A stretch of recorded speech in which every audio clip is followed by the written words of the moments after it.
agencies were sent to a fire at a business in Dakota City this morning. Take a look at your screen. You can see firefighters working to actively put out that fire there. The call came in just before 5 a.m. after this fire broke out in the shop area of Santa Marita Boats on Broadway Street.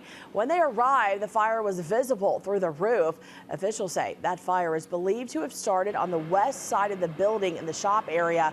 The Dakota City Fire Department had to call in South Sioux City and Homer Fire Departments for assistance. A lot of fire and heat damage to the building. Still working to get some hot spots out right now. No injuries, nobody was inside at the time. No injuries to any firefighters right now, so that's a good thing.